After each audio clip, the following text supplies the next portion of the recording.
네, 시장님 안녕하십니까? 네, 안녕하세요. 네, 시장님으로 당선되신 지 벌써 이제 임기 4년 중에 3년이 지났습니다. 이 자평을 해보신다면 가장 큰 성과는 뭐라고 생각하십니까?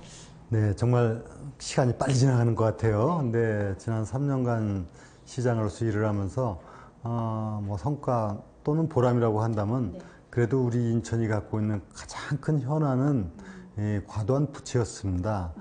이 부채를 좀 감축시켜서 재정 건전화를 이루는 것이 최대 현안이었는데 3년 만에 이것이 재정 건전화 단계에 지금 눈앞에 두고 있어서 그것을 가장 큰 보람이라고 하지 않을 수가 없네요. 네, 부채가 굉장히 많이 줄었죠, 임기 동안.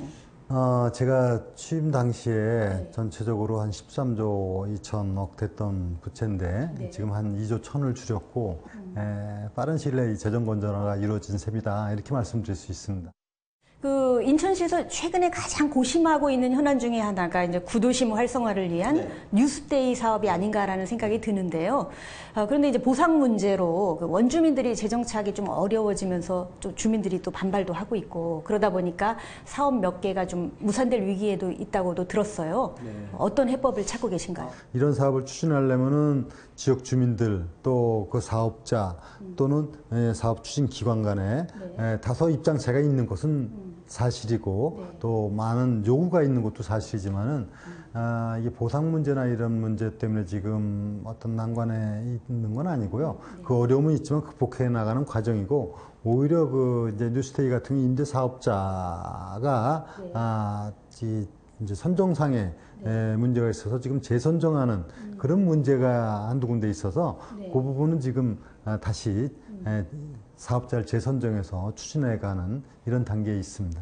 올해 인천시의 슬로건이 10년 만에 바뀌었다고 들었습니다. Always 인천. 그러니까 모든 길은 로마가 아니라 인천으로 통한다라는 건데요. 좀 더 구체적인 의미를 좀 말씀해 주세요. 아시다시피 육로, 고속도로가 처음 시작되고 또 철도가 처음 시작된 곳이 인천이고 지금 이런 육지의 도로만뿐만이 아니라 인천공항이 있어서 하늘길을 열고 전 세계로 통하는 곳이 인천 아닙니까? 이것은 단순하게 어떤 접근성만 갖고 얘기하는 게 아니라 인천은 과거에 많은 그 역사문화적 자산을 갖고 있고 오늘의 현실적인 측면과 더불어서 미래의 그 새로운 그 도시를 지향하는 국제도시로 변모하고 있기 때문에 과거와 현재와 미래가 공존하는 그런 의미에서도 Always 인천이라고 하는 뜻도 갖고 있습니다. 인천이 지난해 인구 300만을 돌파했잖아요. 중국하고 인도 빼면 세계 100개가 되지 않습니다.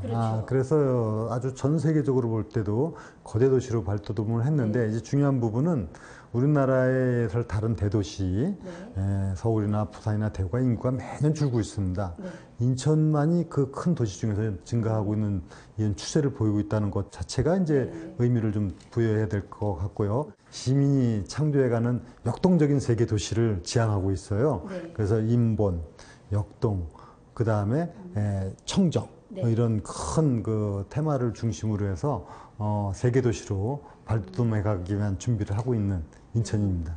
요즘 이제 소통의 리더십이 상당히 중요해지고 있잖아요. 그래서 시장님께서는 시민들과의 소통을 위해서 가장 즐겨 쓰는 방법이 있다면 뭔지? 예를 들면 어떤 정책 같은 경우도 시민사회 소통 네트워크를 통해서 시민사회 단체가 참여해서 같이 고민하고 연구해 나가고 있고요. 또 많은 사람들이 좀 시정에 대한 이해와 더불어서 시정 참여할 수 있는 기회를 갖도록 하기 위해서 시민행복 정책 자문단이라든가 또 시민소통 분과위원회를 만들어서 같이 이제 참여를 하고요.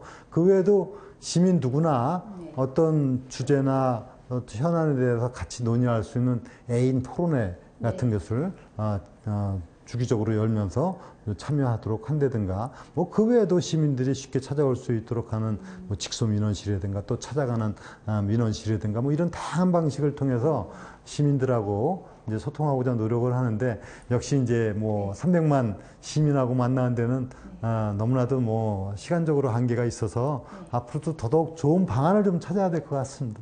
내년 6월에 민선자치 7기 지방선거가 있고 시장님께서도 이제 재선을 준비 중이신 걸로 알고 있는데요. 아무래도 이제 3년 동안 해오셨지만 그래도 좀 아쉬운 부분이 있어서 내년에 재선이 된다면 이거는 꼭 역점을 두고 추진하고 싶다 이런 부분이 있으실 것 같아요. 그 부분이 있다면 좀 말씀을 해주시죠. 제가 인천 주권 시대를 지금 네. 아주 강조해서 지금 추진해 나가고 있는데 여기에 모든 게 다 담겨 있습니다. 인천 주권 시대에 우리가 민생 복지를 비롯해서 네. 그 다음에 문화, 교통, 해양, 환경, 경제, 교육에 이르기까지 네. 이런 부분들이 시민들이 기대하는 그런 희망적인 인천을 만들어 갈 수 있도록 노력해 나가는 것은 그것은 뭐 어느 시기하고도 관계없고요. 재선하고도 관계없고 일관되게 인천시가 가야 될 방향이라고 생각하고 저에게 책임이 있는 한에서는 저는 이런 그 목표를 향해서 간단 없이 끊임없이 노력해 나갈 겁니다. 새 정부 들어서 지방 분권이 이제 주요 화제로 이제 떠오르고 있는데요. 얼마 전에 그 대통령과 시도지사 간담회에서도 대통령이 내년 개헌 때 지방 분권을 강화하는 쪽으로 뭐 개헌을 추진하겠다 이렇게 말씀도 하셨는데 어떤 과제가 지방 분권을 강화하기 위해서 어떤 과제가 가장 시급하다고 생각을 하시나요? 과연 그 핵심적인 사항이 뭘까? 그것은 법령 제도 뭐 이런 문제도 있지만은 오랫동안 우리가 중앙 집권 문화 속에서 살아오면서 중앙이 지방에 대해서 우월적 지위에 있다는 사고와 행태, 이 관행을 깨지 않고는 사실상 법령만 갖고 되지는 않습니다. 제가 오랫동안 뭐 지방 사실 기초단체장들도 하고 또 이제 광역단체장하고 또 지금 지방행정을 총괄하는 안전행정부 장관도 제가 했기 때문에 누구보다도 문제의식을 갖고 있다. 필요하다면 내가 얼마든지 대통령께도 이런 부분에 대해서 말씀을 드려갖고 올바른 자치분권이 되도록 노력하겠다는 말씀을 이미 드려놨습니다. 알겠습니다. 오늘 좋은 말씀 많이 들었고요. 남은 1년 좋은 활약 기대하겠습니다. 감사합니다. 감사합니다.